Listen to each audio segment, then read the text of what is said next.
James Cordell hadn't spoken to another human being in 18 months. Not a word, not a greeting to a passing traveler, not even a whispered prayer in the darkness, when the loneliness pressed down like stones on his chest.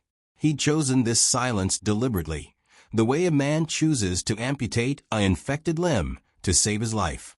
And for 18 months, it had worked. The silence kept him safe, kept him numb, kept him from remembering what it felt like to care about something that could be ripped away without warning.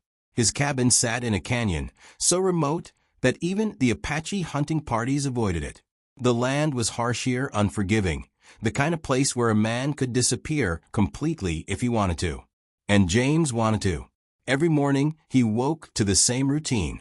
Check the traps. Feed his 2 horses. Split wood until his shoulders screamed. Cook whatever game he'd caught. Sleep. Repeat. Day after day. Month after month. A life stripped down to its most basic elements. Survival, without the burden of living. But on this particular evening, as the sun bled red across the canyon walls and shadows stretched long like grasping fingers, something shattered his carefully maintained isolation. A scream. Not the scream of an animal, though God knows he'd heard plenty of those. This was human, female, and it didn't sound like surrender. James froze with his axe mid-swing, every muscle in his body going rigid. The sound came again, echoing off the canyon walls. And this time he heard something else beneath the fear. Rage. Defiance. The sound of someone fighting something bigger than themselves and refusing to quit. His hands moved before his mind caught up, reaching for the rifle that hung above his door. He told himself he was just going to investigate. Told himself he'd probably scare off whatever was attacking her and move on. Told himself this didn't mean anything. He was lying, and somewhere deep down he knew it. The canyon narrowed as he ran, his boots finding purchase on rocks he'd learned by heart over 18 months of isolation. The screaming had stopped, which was somehow worse than the noise. His heart hammered against his ribs, a sensation he'd almost forgotten. For 18 months his heart had just been an organ keeping him alive. Now it felt like something wild trapped in his chest, demanding to be felt. He came around a bend, and the scene hit him like a physical blow. 6 wolves, starving by the look of them, circled a woman who'd backed herself against a rock face. She held a branch in both hands, the end sharpened to a crude point, and blood ran down her left arm where claws had already found flesh. Her clothes were Apache, the traditional dress torn and shredded. Her hair hung loose and wild around her face, and her eyes, even from 30 feet away, burned with an intensity that made something in his chest crack wide open. She wasn't begging, wasn't crying.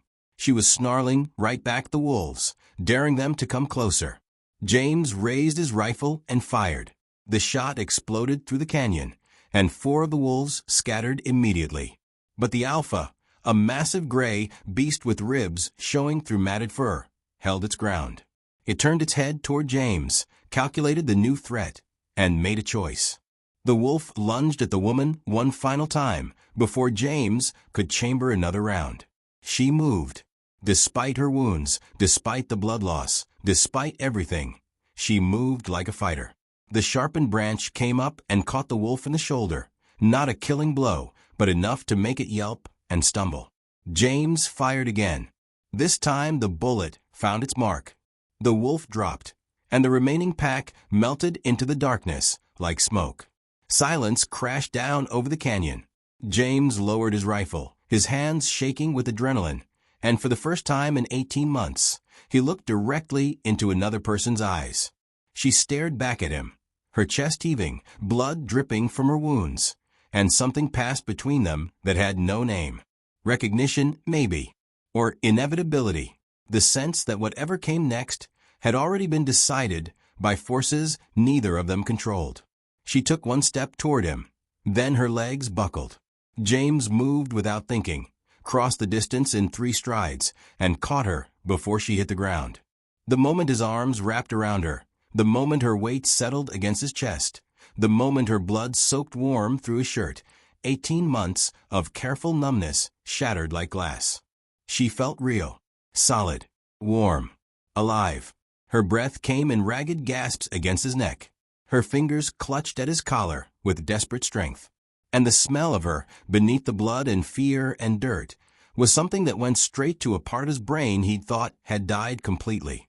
He didn't know her name, didn't know where she came from, didn't know anything except that carrying her felt fundamentally wrong and how absolutely right it was.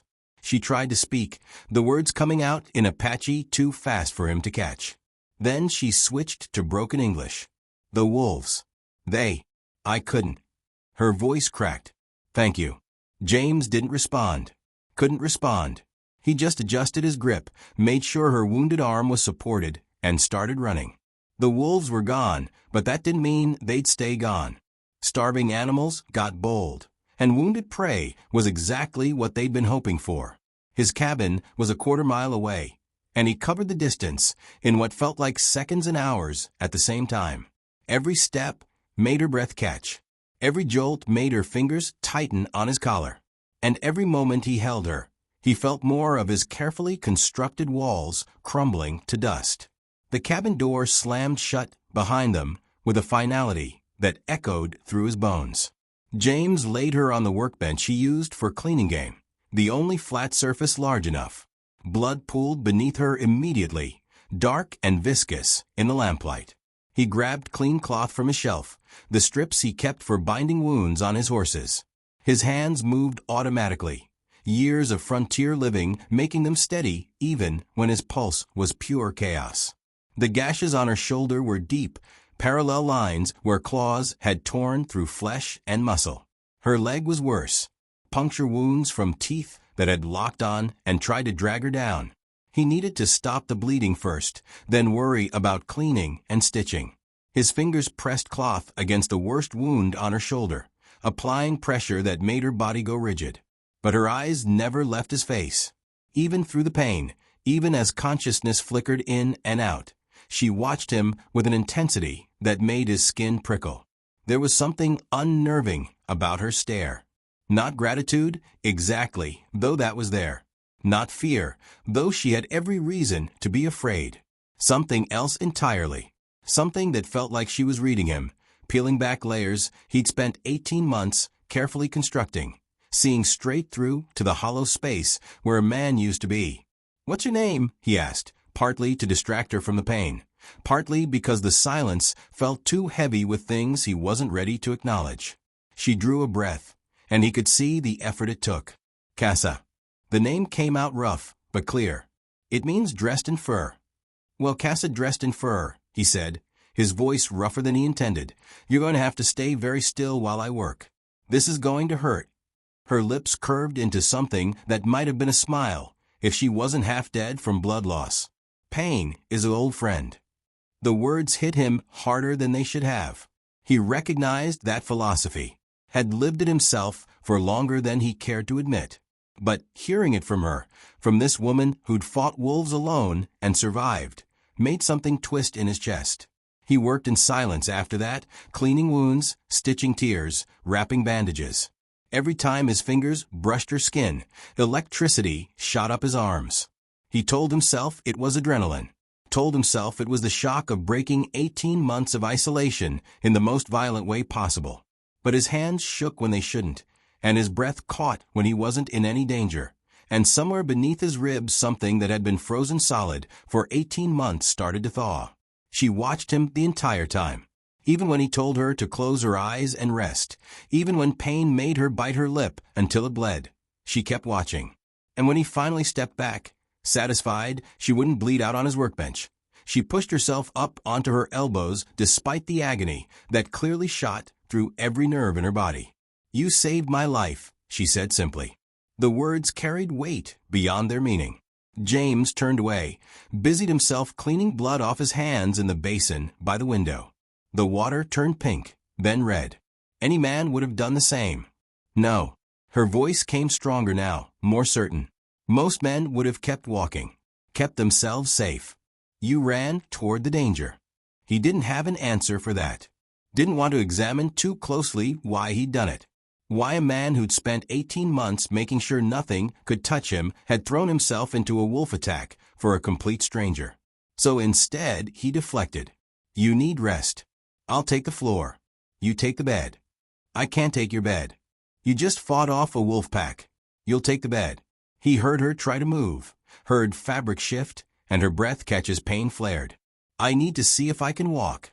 If I can't, I'm a burden. If I'm a burden, you'll resent me. If you resent me, I need to leave before that happens. The logic was sound, cold, practical. Everything he'd been trying to tell himself since he'd carried her through his door. But hearing her say it out loud felt like a knife sliding between his ribs. Walk then, he said, harsher than he intended. She took one step. Her leg nearly buckled. She caught herself on the edge of the workbench, jaw clenched so hard he could see muscles jumping beneath her skin. Sweat beaded on her forehead. But she didn't make a sound, didn't ask for help, just took another step, then another, until she'd crossed half the cabin. Then her leg gave out completely. James caught her before she hit the ground. His arms wrapped around her waist, pulled her against his chest, and for the second time that evening he was holding her. But this time she was conscious. This time she was looking right at him. This time her hands were on his shoulders, and her face was inches from his, and he could feel every breath she took like it was his own. I've got you, he said, the words coming out rougher than gravel. I know, she whispered back. And something in the way she said it, with complete certainty, with absolute trust, made his heart slam against his ribs hard enough to bruise. He carried her to the bed in the corner, a simple frame with blankets he'd woven himself during endless winter nights when sleep wouldn't come. Laid her down as carefully as he'd handle something precious and irreplaceable. Started to pull away. Her hand caught his wrist. Stay, just until I sleep. That's not. Please. The word cracked something in him. He'd spent 18 months making sure no one could ask him for anything. No one could need him. No one could look at him with eyes that said they trusted him not to break them. But here she was, already broken, trusting him anyway. He sat on the edge of the bed. Her hand stayed around his wrist, grip weak but insistent. Her eyes were already starting to close, exhaustion and blood loss finally dragging her under. The wolves, she murmured, half-conscious. Why were they so hungry? James stiffened. Winter was hard. Game's been scarce. She made a small sound that might have been understanding. Her thumb moved against his wrist, barely a brush of skin on skin, probably unconscious. But it sent electricity straight up his arm and into his chest where it settled like a live coal.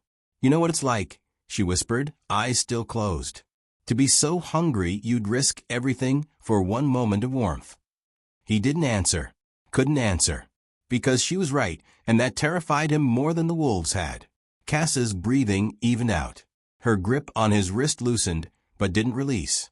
He should move, should pull away, should put distance between himself and whatever this was building in his chest like a storm he couldn't outrun.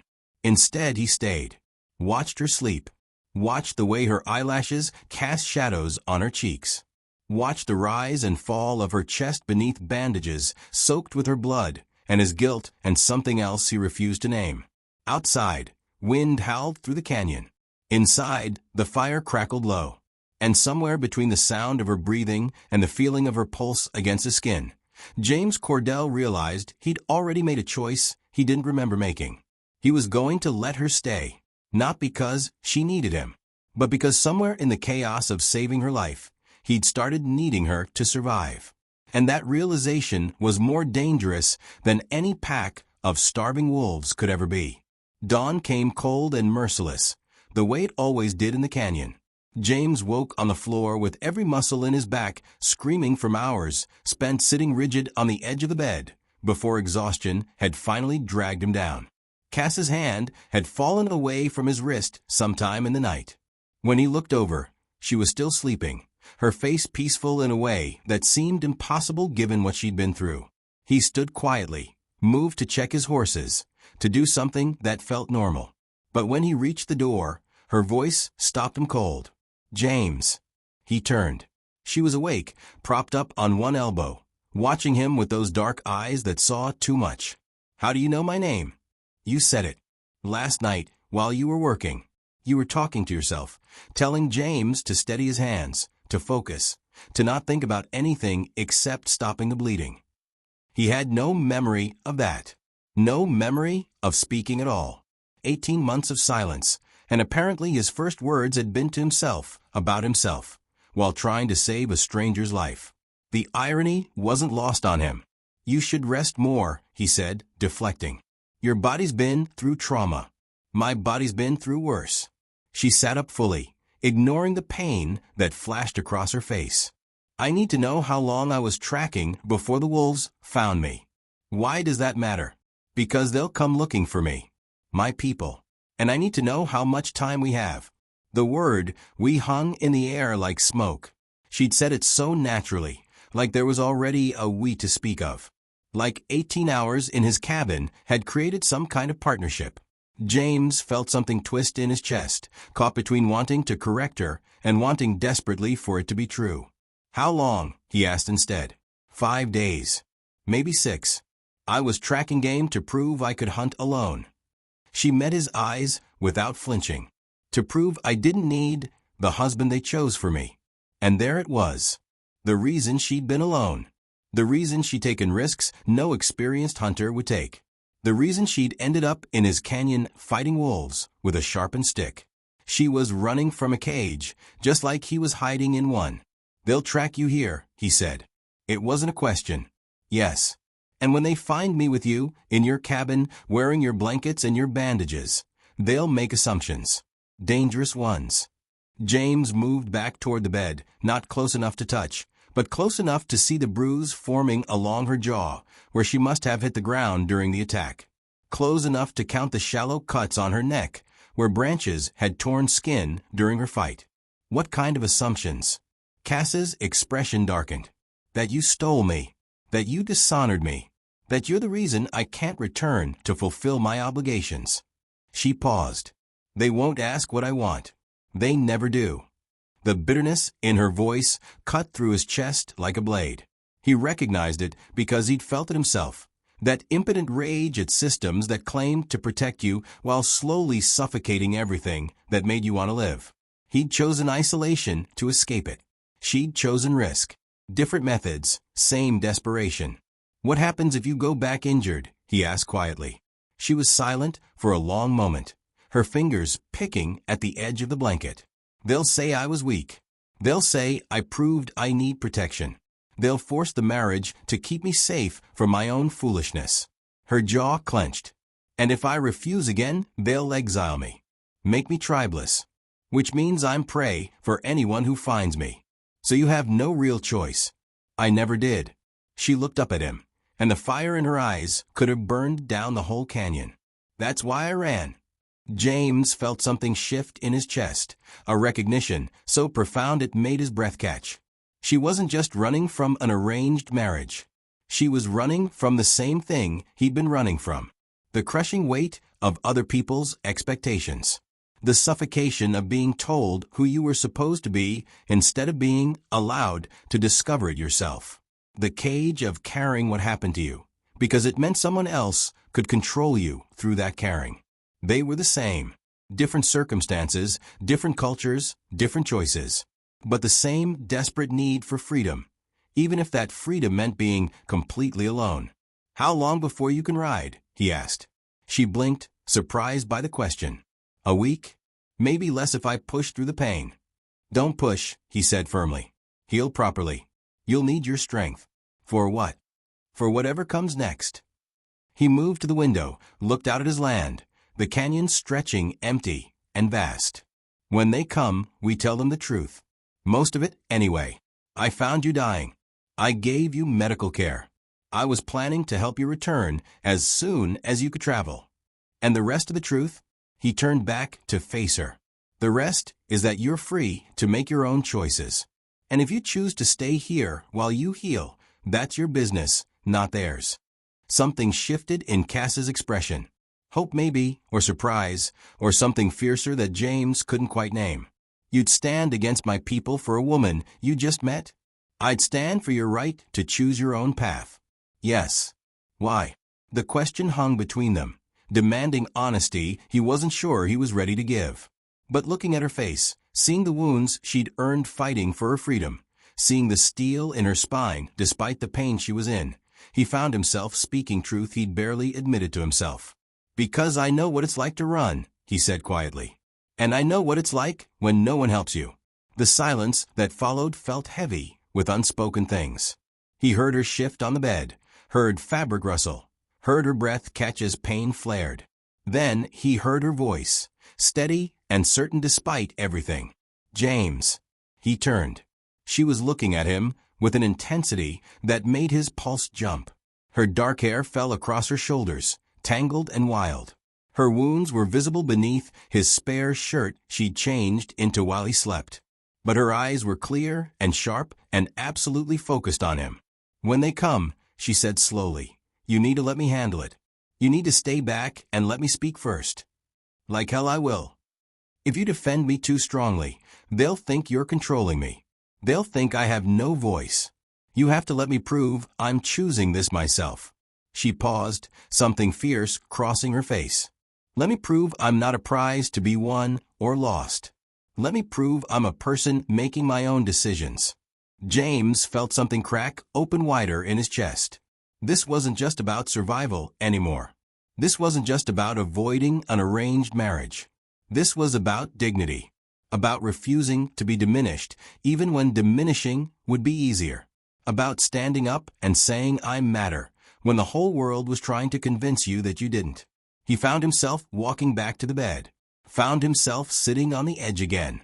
Found himself close enough to see the gold flecks in her dark eyes that he'd missed in last night's lamplight. "You're either very brave," he said quietly, "or very foolish." Casa smiled. Actually smiled, despite everything. "Can't I be both?" And just like that, something fundamental shifted between them. Not a decision, exactly. More like a recognition that whatever this was, whatever was building in the charged space between them, neither of them was going to fight it anymore. They were going to let it happen and deal with the consequences as they came. 3 days passed, and a rhythm James had forgotten existed settled over the cabin. Wake before dawn. Check her wounds. Change bandages. Watch her eat the food he prepared. Feel her eyes on him while he worked. Pretend he didn't notice how his hands shook every time he touched her skin. Fail at pretending. She healed fast, her body doing what it needed to survive. By the 4th morning, she was standing by the window when he woke, her weight balanced carefully on her good leg, watching the sunrise paint the canyon walls gold. "You should be resting," he said, sitting up from his makeshift bed on the floor. "I've rested enough." Casa turned to face him, morning light catching in her hair. "The wounds are closing cleanly. I can feel my strength coming back." He stood, moved closer to inspect the bandages on her shoulder. She didn't flinch when his fingers pulled back the fabric. The gashes were healing well, pink new skin forming over what had been open wounds. No signs of infection. Her body was doing exactly what it was supposed to do. His body was doing something else entirely, something that involved his pulse jumping every time he got within touching distance of her. "You're a fast healer," he said, keeping his voice steady through sheer force of will. "Apache women are taught to endure pain without complaint. We learn early that weakness is a luxury we can't afford." His jaw tightened. "That's not strength. That's survival." "What's the difference?" The question caught him off guard. He finished securing the fresh bandage, but didn't step back. They were close enough that he could feel her breath, close enough that the heat from her body reached him despite the morning chill. "Strength is choosing to endure," he said quietly. "Survival is having no choice." Cass's eyes searched his face. "And which one are you?" The question cut deeper than he expected. He turned away, moved to the basin to wash his hands. But she followed him, slower than before, favoring her wounded leg, but determined. Her hand caught his arm before he could retreat further. "What happened 18 months ago?" she asked softly. His entire body went rigid. "That's not." "You know everything about why I ran," she interrupted. "You know what I'm risking by being here. But I don't know what made you build this cage around yourself." "It's not a cage, isn't it?" She moved around to face him, forcing him to meet her eyes. You live alone. You touch no one. You've built your life in the most isolated place you could find. That's not freedom, James. That's hiding." The words landed like blows. He wanted to be angry, wanted to push her away, wanted to rebuild the walls she was tearing down with nothing but her presence and her relentless honesty. Instead, he heard himself speaking. Words he'd never said out loud. Words he'd barely let himself think. "I had a family," he said, the words coming out rough and broken. "A wife. A son. We lived in a settlement 2 days' ride from here. I was away working when raiders came through. By the time I got back," his voice cracked. He hated it. Hated showing weakness. But he couldn't stop. "By the time I got back, they were already gone. Buried. And I wasn't there to protect them. Wasn't there to save them. Wasn't there at all." The silence that followed felt like drowning. He'd never said those words out loud. Never let anyone close enough to ask. But Casa was looking at him with such raw understanding that he couldn't stop, now even if he wanted to. "I tracked the raiders for 3 months, he continued, his voice barely above a whisper. "Found them eventually. Did what I needed to do. Then I came here. Built this cabin. Decided that if I couldn't protect the people I loved, I wouldn't love anyone again." His voice broke completely on the last word. He hated it. Hated that she'd opened him up so easily. Hated that 18 months of carefully maintained numbness had shattered in less than a week. But then Casa did something he didn't expect. She stepped forward and wrapped her arms around him. Not gentle, not careful. Just held him with a fierce certainty that said she wasn't afraid of his pain or his past or the darkness he carried like stones in his pockets. "You don't have to carry it alone," she whispered against his chest. Something inside James shattered. His arms came up, pulled her closer, held her like she was the only thing keeping him anchored to the earth. Her warmth soaked into him. Her heartbeat matched his. And for the first time in 18 months, he wasn't drowning anymore. He was breathing. Actually breathing. And it hurt worse than anything the raiders had done to him, because feeling again meant risking everything he'd lost before. They stood like that, wrapped together in the morning light, until Casa pulled back just enough to look up at him. Her hand came up to his face, traced the scar above his eyebrow he'd gotten in a fight he barely remembered. A lifetime ago, when he was a different man. "You saved my life," she said quietly. "But maybe I'm supposed to save yours too." Before he could respond, before he could think about all the reasons this was impossible, she rose up and kissed him. It wasn't soft, wasn't tentative. It was desperate and hungry and full of everything they'd been trying not to say for 4 days. His hand tangled in her hair. Her fingers gripped his shirt. The world narrowed to just this, her mouth on his, her body pressed against him, her breath mixing with his breath until he couldn't tell where he ended and she began. When they finally broke apart, both breathing hard, her forehead rested against his. Neither of them spoke. Words would have ruined what had just passed between them, would have tried to define something that existed beyond definition. But the moment couldn't last. Outside, a sound cut through the morning air. Distant but distinct. Horse hooves. Multiple riders, moving fast. Casa went still in his arms, every muscle tensing. "They're here." James's mind snapped into tactical mode. How many? She closed her eyes, listened with the trained ear of someone who'd grown up tracking game through wilderness. 5. Maybe 6. He released her, moved to the window, peered through a gap in the wooden shutters. In the distance, dust rose from the canyon trail. They had minutes. Maybe less. His rifle was already loaded, his spare pistol tucked in his belt. But weapons wouldn't solve this. Not really. This wasn't about violence. It was about power and custom and the weight of tradition against individual choice. "What do we do?" Casa asked. But there was no fear in her voice. Only calculation. James turned to face her. Saw the woman who'd refused an arranged marriage. Who'd hunted alone for 6 days to prove a point. Who'd fought wolves and survived. Saw the woman who'd just kissed him like she meant it, like it wasn't just heat of the moment, but something real and chosen and permanent. "We tell them the truth," he said. "Most of it anyway. And the rest." He moved back to her, cupped her face in his hands. The rest is ours. Her eyes flashed with something that looked like triumph, mixed with fear, mixed with determination. Then we'd better make our story match. The riders came in hard, horses kicking up dust that turned the morning air thick and brown. James stood in his doorway, rifle in hand, but pointed down. Not threatening, not welcoming, just present. Casa stood beside him, not behind him. She'd insisted on that. Insisted on facing them on equal footing rather than looking like property being sheltered. 5 men dismounted, for were young, muscular, their faces painted with suspicion and barely contained anger. But the 5th man was older, his hair streaked with gray, his movements deliberate and controlled. He carried authority like a weapon he didn't need to draw to make you feel its edge. The elder's eyes went immediately to Casa, scanned her injuries visible beneath her clothing, then shifted to James with an intensity that could have cut stone. When he spoke, his English was heavily accented but precise. "You are the man who has my daughter." Daughter. The word hit James in the chest like a fist. He'd known she was important, but the leader's daughter changed everything. Changed the stakes, changed the politics, changed what her freedom meant to the tribe. "I'm the man who kept your daughter alive," James replied, keeping his voice level and calm.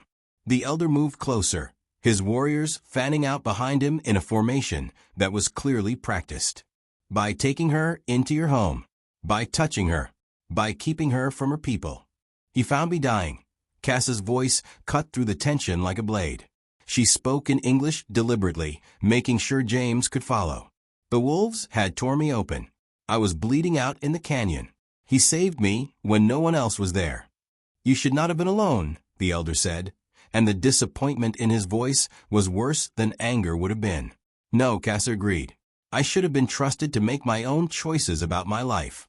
One of the younger warriors stepped forward, his hand moving to the knife at his belt. When he spoke, his English was broken but understandable. "She is promised to me. You have dishonored that promise by keeping her here." Casa's laugh was sharp and bitter. "I dishonored nothing. I refused you before I left. I refuse you still." The warrior's face darkened with rage. "You have no right to refuse." "I have every right." She stepped forward, ignoring the pain that clearly shot through her wounded leg. "This is my life, my body, my choice. And I choose to make my own path, not walk the one you've decided for me." The elder raised his hand, silencing the younger man with nothing but a gesture. Then he turned his full attention to James, and the weight of that stare was like standing in front of a judge who'd already decided your guilt. "You will be compensated for your assistance. You will accept payment and forget you ever saw her." It wasn't a request. It was a command wrapped in the thinnest veneer of courtesy. James felt Casa tense beside him, felt the weight of what came next pressing down on both of them. He could take the payment, could let them ride away with her, could return to his safe, isolated existence, where no one could hurt him because no one could reach him, could go back to being numb and alone and slowly dying inside. But when he looked at the elder, he didn't see authority. He saw the same system that had tried to cage Casa, the same thinking that said women were property to be managed rather than people to be respected. The same chains, just wrapped in tradition instead of iron. He thought about his wife, about how she'd laughed when he'd asked her to marry him, how she'd said yes without hesitation, how that choice, freely made, had been the best thing in his life until it was violently taken away. And he realized that letting Casa be dragged back to a life she didn't want, to a marriage she didn't choose, would be its own kind of murder. Slower maybe, quieter, but just as final. "She stays," James said quietly. The clearing went silent. Even the horses seemed to hold their breath. The elder's eyes narrowed dangerously. "You do not understand what you are saying." "I understand perfectly." James shifted his weight slightly, not raising the rifle, but not setting it down either. "She's healing. When she's ready, she'll make her own choice about where she goes. But I won't hand her over like she's a lost horse being returned to its stable." The warrior who'd been promised to Casa lunged forward. "You dare." The elder's hand shot out, grabbed the younger man's arm, stopped him cold. His eyes never left James's face. You would fight for her if necessary. Why? You owe her nothing. You owe us nothing. James felt Cass's hand press against his back, a small gesture of solidarity that sent strength flooding through his chest. Because some things are worth fighting for, he said. And she's one of them. The elder studied him for a long moment. Then he looked past James to his daughter, and something in his expression softened almost imperceptibly. Cassa, is this what you want? She moved to stand fully beside James, her shoulder brushing his. Yes. You understand what this means? You will not be welcome in our camp. You will be separated from your people, from your family, from everything you've known. I understand. Her voice was steady as stone. I choose separation over submission. The elder's face showed nothing, but something shifted in his eyes.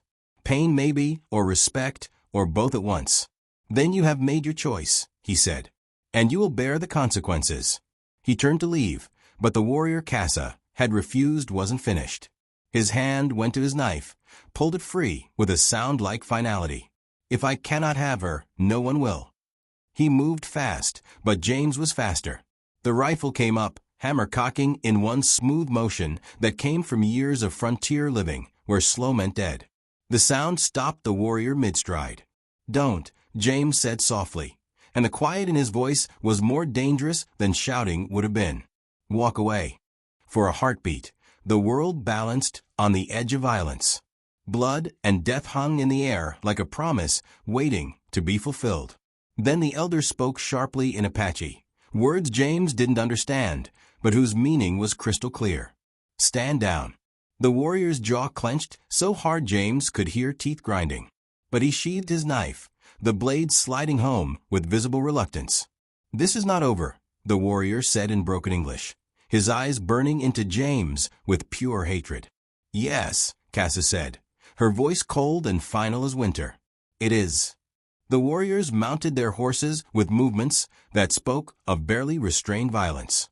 But they mounted. They turned their horses. And slowly, reluctantly, they began to ride away. The elder paused one final time, looked back at his daughter with an expression that held a lifetime of unspoken things. Love, maybe. Regret, certainly. And something that looked like goodbye. Then he was gone, and dust swallowed the riders until they were just shapes in the distance. Then nothing at all.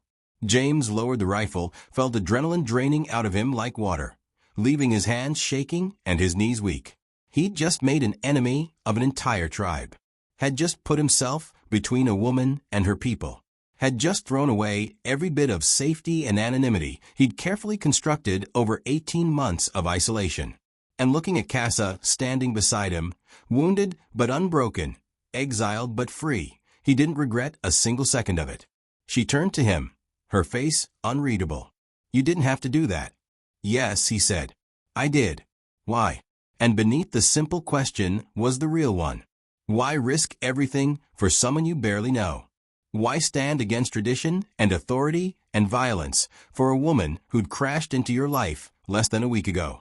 James reached up, cupped her face in his hand, felt her lean into the touch like she'd been waiting for it. Because when you kissed me this morning, he said quietly, I stopped being the man who wanted to be alone, and I don't know how to go back. Cassa's breath caught. Her hand covered his, held it against her cheek like an anchor. Then don't go back. Something in her voice made his heart slam against his ribs. It wasn't a request. It wasn't hope. It was a claim, a declaration, a line drawn in the dust that separated before from after, alone from together, surviving from living. You belong to me now, she said, and the words weren't a question. James felt something fundamental shift in his chest, like tectonic plates moving beneath the surface of who he thought he was. Belonging to someone meant being vulnerable, meant giving them the power to destroy you, meant risking the same loss that had driven him into isolation in the first place. Every instinct he developed over 18 months screamed at him to pull away, to protect himself, to choose safety over connection. But looking at Cassa, at this woman who'd fought wolves and defied her tribe and chosen exile over submission, he realized that safety wasn't living. Safety was just another form of death, slower and quieter, but just as final. And he was tired of dying, tired of being numb, tired of existing in a world where nothing touched him, because he wouldn't let anything close enough to try. "Yes," he said, and the word felt like jumping off a cliff. "I belong to you now." Her smile was fierce and triumphant and beautiful enough to hurt. She rose up on her toes, ignoring the pain in her wounded leg, and kissed him with a certainty that said this wasn't the beginning of something temporary. This was the beginning of everything. 2 weeks passed like water through fingers, fast and impossible to hold. Cass's wounds healed into pale scars that would fade with time, but never disappear completely. Her strength returned in increments, each day bringing her closer to the warrior she'd been before the wolves. But something else was happening between them that had nothing to do with healing and everything to do with the way she looked at him across the cabin. The way his hands lingered when he helped her stand. The way silence between them felt heavier than words, charged with meaning that neither of them spoke aloud, but both understood perfectly. James taught her to handle his rifle, showed her how to aim, how to breathe, how to squeeze rather than pull the trigger. Standing behind her, his chest against her back, his arms guiding hers, he felt every breath she took like it was his own. When she hit 3 targets in a row, he felt pride swell in his chest like he'd accomplished something himself. "You're natural," he said, and his voice came out rougher than he intended. "I had a good teacher." She turned her head, and their faces were inches apart. "Though none of my previous teachers ever stood quite this close." His heart hammered. He should step back, should put distance between them, should remember that proximity bred complications he wasn't sure he was ready to handle. Instead, he stayed exactly where he was, close enough to feel her warmth, close enough to smell the sage she'd started weaving into her hair, close enough to forget every reason this was dangerous. At night, they sat by the fire and she told him stories. About her childhood learning to track deer with her grandfather. About refusing to wear the traditional dresses her mother made, insisting on pants that let her move freely. About the first time she'd taken down game alone and felt the rush of being truly capable, truly free. He listened like her words were water, and he'd been dying of thirst for 18 months. Sometimes she asked him questions. About his son, what games he'd like to play. About his wife, how they'd met. About the man he'd been before grief had carved him hollow. And slowly, painfully, like pulling arrows from old wounds, he let her see who he'd been. Let her know the person he was trying to remember how to be. On the 14th night, she woke screaming. James was across the cabin in seconds, kneeling beside her bed, hands on her shoulders. "It's just a dream. You're safe." Her eyes were wild, unfocused, seeing something that wasn't there. The wolves. They were. "I know." He pulled her against his chest, felt her trembling like a leaf in wind. "They're gone. I promise they're gone." She clung to him, fingers digging into his shirt, her breath coming in ragged gasps against his neck. But gradually, her breathing slowed, her grip loosened, and when she finally pulled back enough to look at him, something had shifted in her expression. Vulnerability mixed with trust, mixed with need. "Stay with me tonight," she whispered. "Just sleep beside me. I don't want to be alone." Every instinct told James this was dangerous, that sharing a bed, even innocently, would cross a line he couldn't uncross, would change something fundamental between them, would make it impossible to maintain the last thin walls he'd kept around his heart. But looking at her face, seeing vulnerability she rarely showed, he couldn't refuse. He lay down beside her on top of the blankets, maintaining separation even as he eliminated distance. She turned onto her side facing him. In the dim light from the dying fire, her features were soft, unguarded in a way they never were during daylight hours. "Thank you," she said quietly, "for everything." "You don't need to thank me." "Yes, I do." She reached out, traced the scar above his eyebrow again, the gesture becoming familiar between them, a form of communication that didn't need words. "You gave me something I never had before. Choice. Real choice." He caught her hand, held it against his face, felt her pulse beating against his palm. "You gave me something too." "What?" a reason to stop hiding. The words hung between them, heavy with meaning. Her thumb brushed his cheekbone. His pulse jumped. The space between them felt electric, charged with everything they hadn't said, everything they'd been carefully not doing for 2 weeks, while wounds healed and her tribe's anger cooled, and they pretended this was temporary. "James," she whispered, and the way she said his name broke something in his chest wide open. He closed the distance between them, kissed her with everything he'd been holding back. Her arms came around his neck, pulled him closer. The blankets between them became meaningless as their bodies pressed together, as her mouth opened beneath his, as 2 weeks of denial and 18 months of loneliness burned away in the heat of wanting something real. When they finally broke apart, both breathing hard, her forehead rested against his. Her eyes were dark and intense and absolutely certain. "You're mine now," she said, somewhere between declaration and question. "Completely mine, if you want to be." The phrase landed in his chest and stayed there. Not a claim of ownership, but a truth she was offering him. The chance to belong to someone again, to be chosen, to matter to another human being in a way that made isolation impossible and loneliness unbearable and safety meaningless compared to connection. He thought about his wife, about the way she'd looked at him on their wedding day, about the love he'd lost and sworn he'd never risk again. And he realized that grief had taught him the wrong lesson. The lesson wasn't to never love again. The lesson was that love, even when it ended in loss, was worth every moment of the risk. That being alive meant being vulnerable. That the only thing worse than losing someone you loved was never letting yourself love at all. "Yes," he said, his voice rough with emotion. "I want to be yours. Completely." Something fierce and triumphant flashed in her eyes. "Then I'm yours too. And there's no taking it back. Ever." "No taking it back," he agreed, and sealed the promise with another kiss. She settled against his chest, his arms wrapped around her, her breath evening out as sleep found her again. But James stayed awake, staring at the ceiling, feeling her heartbeat against his ribs.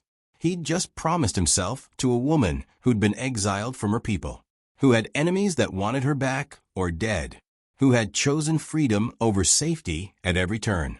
He'd tied his life to hers with full knowledge that it made him a target, made him vulnerable, made him someone who could be hurt again. And he'd do it again without a moment's hesitation. Outside, the wind picked up, carrying sounds from the canyon. In the distance, coyotes called to each other in their eerie chorus. Closer, something moved through the brush near the corral, rustling branches and disturbing his horses. James tensed, listening harder. Could be deer. Could be nothing. But something in his gut said otherwise. Something that felt like a warning. He carefully extracted himself from Cass's embrace, grabbed his rifle, moved silently to the window. The moon was high, casting silver light across the clearing. His horses shifted nervously in their pen, ears forward, eyes watching something James couldn't see yet. And there, at the edge of the treeline, barely visible in the shadows, a figure stood perfectly still. The warrior who'd been promised to Casa watched the cabin with an expression James could feel even from this distance. Malice. Obsession. The look of a man who'd been humiliated publicly and was planning his revenge in private. He didn't move forward, didn't approach, didn't do anything threatening. Just watched. Waited. Let James know he was there and that this wasn't over, would never be over, not until blood was spilled. James's grip tightened on the rifle. He could shoot from here. Could end the threat before it escalated. One bullet and the problem would be solved permanently. But killing a man in cold blood, even an enemy, even someone who clearly intended violence, wasn't something James could do without becoming someone he didn't want to be, without betraying the values that had made his wife love him in the first place. So instead, he made sure the warrior saw him, made sure the man understood that Casa wasn't unprotected, that claiming her would cost more than he might be willing to pay, that some things were worth fighting for, and James had just found his again. For a long moment, they stared at each other across the clearing. Two men divided by culture and language, but united by the same basic truth. They both wanted the same woman, and only one of them could have her. Then the warrior melted back into the darkness, gone as silently as he'd appeared, leaving only the memory of his presence like a promise of violence to come. James returned to the bed, slid back beside Casa. She stirred, reached for him in her sleep, and he pulled her close, protected her even in dreams. Tomorrow he'd tell her what he'd seen. Tomorrow they'd prepare for what was coming. Tonight he'd just hold her and pretend the world outside his cabin didn't exist. Pretend they had more time. Pretend love was enough to keep them safe. But deep down he knew better. He knew that men fueled by rage and humiliation didn't give up easily. They waited. They planned. They struck when defenses were lowest, when hope made you careless, when love made you vulnerable. And somewhere out there, in the canyon's shadows, their enemy was doing exactly that. Morning came with frost on the windows and tension in James's shoulders that wouldn't ease no matter how he stretched. He'd barely slept, listening for sounds that never came, watching shadows that never moved. When Cass awoke, she took one look at his face and knew something had changed. "What happened?" she asked, sitting up. "He was here last night." The warrior, watching the cabin. Her expression didn't change, but something flickered in her eyes. Recognition, not surprise. She'd known this would come eventually, had been waiting for it with the same certainty that dawn followed darkness. What did he do? Nothing. Just watched. James moved to the window, scanned the tree-line with eyes that had barely closed all night. But that's worse than an attack. It means he's planning something. Means he's patient enough to wait for the right moment. Casa stood, moved to stand beside him. Her hand found his arm, a gesture that had become natural between them. "He won't stop until he gets what he wants, which is me dead or returned to the tribe. Either outcome proves his point that I needed his protection. That's not going to happen." She looked up at him, and in her eyes he saw the same fierce determination that had made her fight wolves alone. "I know, but I need you to understand something, James. I can accept consequences for my choices. What I can't accept is you paying for them." "Too late," he said simply. "I made my choice when I decided you mattered." Before she could respond, the sound of approaching horses cut through the morning air. But this time it wasn't 5 riders. It was 3. And they weren't stopping at the edge of the clearing. They rode straight to the cabin, dismounted before their horses fully stopped. The warrior from last night was in the lead, flanked by 2 others. Their faces were painted for war. Their weapons were drawn. James grabbed his rifle, positioned himself in the doorway. Casa stood beside him, and he noticed she'd picked up the spare pistol he'd been teaching her to use. She held it like she knew what to do with it, and something about that made his chest tight with pride and fear mixed together. "Come to talk," James called out, keeping his tone neutral despite the hammering of his heart. The warrior spat in the dirt, contempt in every line of his body. "Talk is finished. You were given a chance to return what you stole." "I stole nothing," James said. "She's not property. She was promised to me." The warrior's voice shook with barely contained rage. "You dishonored that promise. You dishonored me. Now you pay." One of the other warriors stepped forward, his bow drawn, arrow nocked. "The elder said we could handle this ourselves. Said if we brought proof of justice, he would accept it." "Justice." Cass's voice cut through like a blade, sharp and cold. "This isn't about justice. This is about pride. About ego. About men who think they own women's choices." "You have no voice here, woman," the warrior snarled. "Wrong." Casa moved forward, ignoring James's attempt to keep her behind him. "I have every right to speak about my own life. And I'm telling you now, for the final time, I will never be yours. Not by force. Not by tradition. Not by any claim you think you have. Then you choose death for both of you." The words hung in the air, final and absolute. James's finger moved to the trigger. 3 against 2, but he had better cover and higher ground. Still, someone would die today. Maybe all of them. The math was brutal and simple. "Wait." A voice called from the tree-line, carrying absolute authority. All eyes turned. Cass's father emerged on horseback, alone this time. His face was unreadable as he took in the scene, His daughter, standing with the white man, warriors with weapons drawn, violence seconds away from erupting. He dismounted slowly, deliberately, every movement calculated to draw attention and assert control. "Father," Cassis started. He raised his hand, silencing her without a word. Then he looked at the warrior, and the disappointment in his expression was more cutting than anger would have been. "You had your chance to challenge this man honorably when we first arrived. Instead you come in the night like a thief planning ambush. This is not our way." He dishonored. "No." The elder's voice went cold as winter. "She refused you before she left. She made her choice clear. You refused to accept it. That dishonor is yours, not hers, not his." The warrior's face twisted with rage and humiliation. "You would side with them against me? I side with truth." The elder moved to stand between the warriors and the cabin, placing himself deliberately in the line of fire. "My daughter made her choice. She has lived with the consequences. She has accepted exile, separation from her people, separation from everything she knew. Now you must accept your consequences. She is not yours. I will not accept this. Then you will be cast out as she was." The elder's eyes were hard as stone. "Our people do not force women into bonds they refuse. That is our law. That is our way. Honor it or leave our lands entirely." The tension stretched so tight it felt like the air itself might shatter. The warrior's hand shook on his knife, knuckles white with the force of his grip. His companions watched him, waiting for his decision, ready to follow wherever he led. For a long moment it seemed like violence was inevitable, like pride would overcome sense and blood would be the only possible outcome. Finally, with visible effort that made his entire body shake, the warrior sheathed his weapon.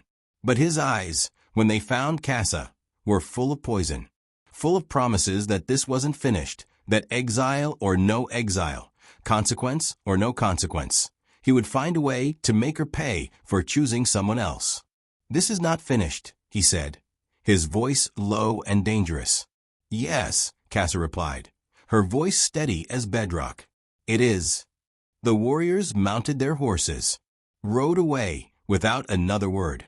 But the threat hung in the air long after they disappeared, a promise of violence deferred but not forgotten. The elder turned to his daughter, looked at her for a long moment that held a lifetime of unspoken conversations, of love mixed with disappointment mixed with grudging respect. "You have chosen a hard path," he said quietly. "I chose my path," Casa replied. "That's enough." He nodded once, a gesture that might have been approval or might have been goodbye, or might have been both. Then he looked at James, measured him with eyes that had seen decades of men making promises they couldn't keep. "You understand what you've taken on?" "I understand that she's worth it," James said. Something almost like a smile touched the elder's face. "Then perhaps you will survive what comes." He mounted his horse, but before he left, he spoke once more. "There are others who will not accept the council's ruling. Men who see this as weakness, as tradition crumbling. You should leave this place. Go somewhere they cannot find you." Cass's hand found James's. "We'll consider it." The elder nodded, then rode away, leaving them alone in the clearing. James felt Cass's fingers tighten around his, felt her trembling not from fear, but from the weight of everything that had just happened. Her father had defended her right to choose. But in doing so, he'd also made clear that protection came with an expiration date. That she was on her own now, truly and completely. "We should listen to him," Cassis said quietly. "About leaving." James pulled her close, wrapped his arms around her. "This is my home. This land, this cabin, this life I've built. I've run before. I won't run again. Even if staying means fighting." He thought about his family, about how he'd been away when they needed him most. About 18 months of isolation built on regret and guilt. About the woman in his arms who'd given him a reason to stop just surviving and start living. "Especially if it means fighting," he said. "Because now I have something worth fighting for." Casa pulled back just enough to look at him.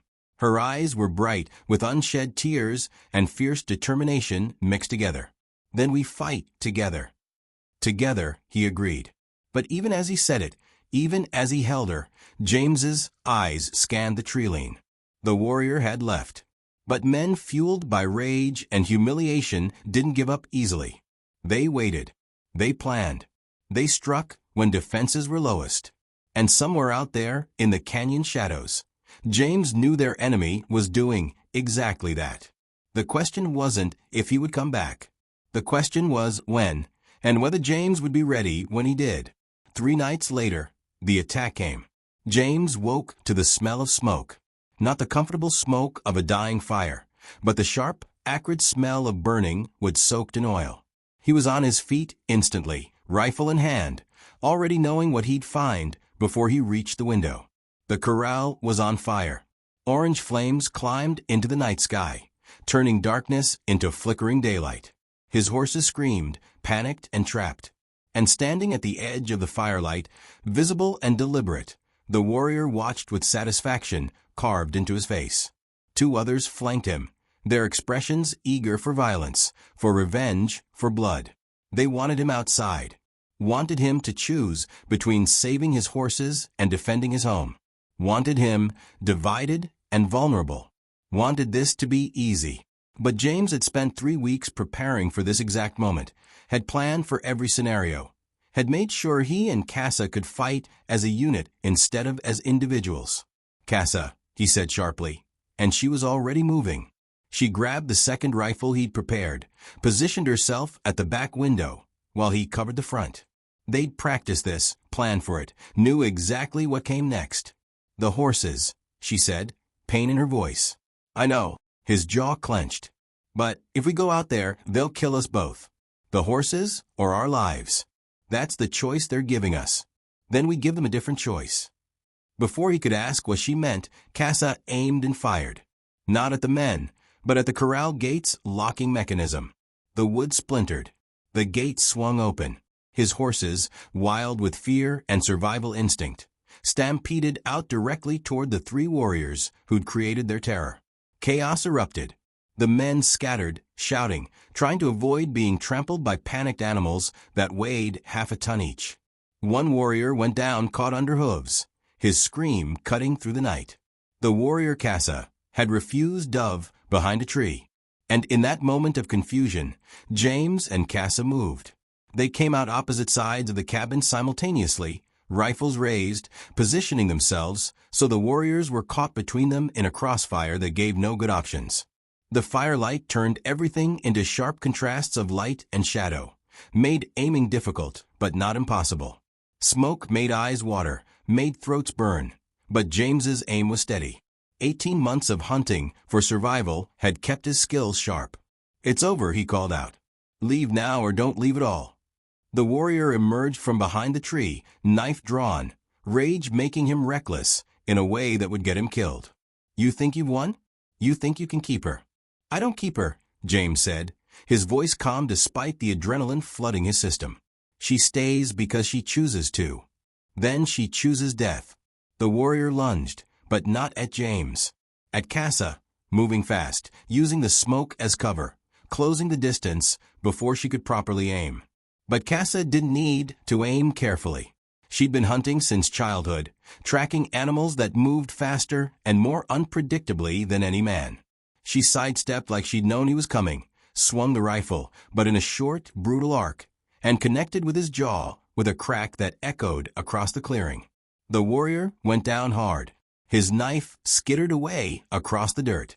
And when he looked up, dazed and bleeding, both rifles were pointed at his face from 2 different angles.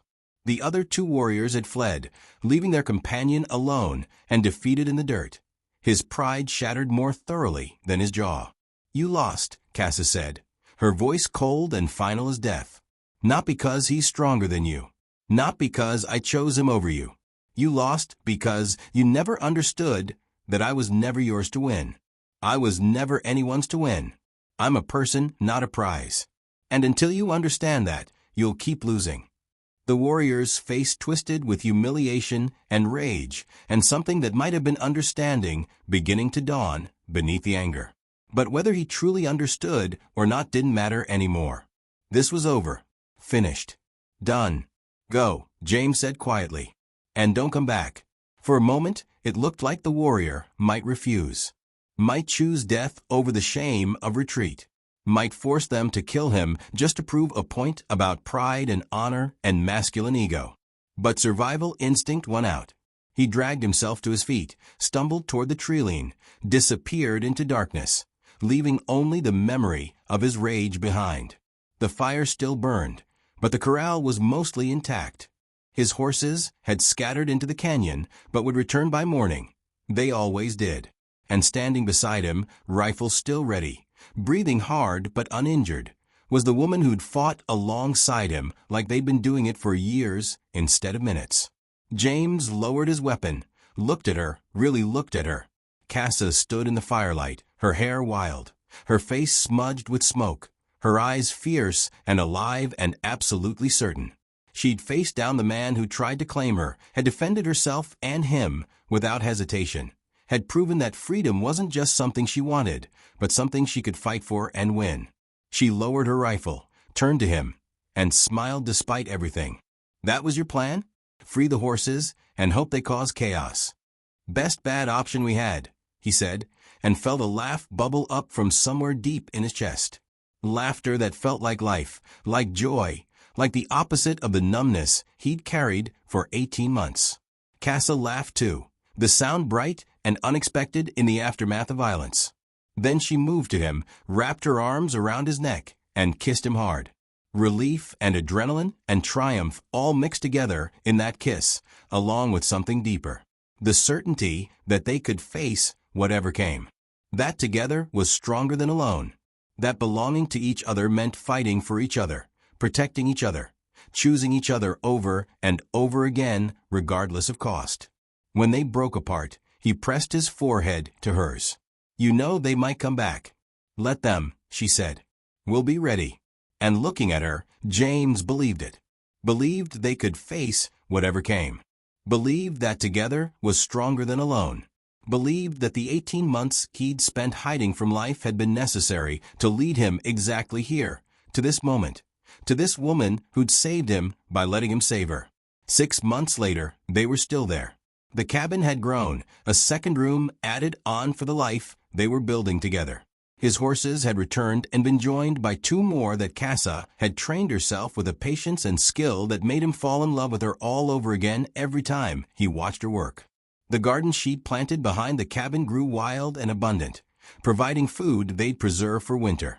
And every morning James woke up with her beside him and remembered what it felt like to be alive, truly alive, in a way he'd thought was lost forever. They heard rumors occasionally.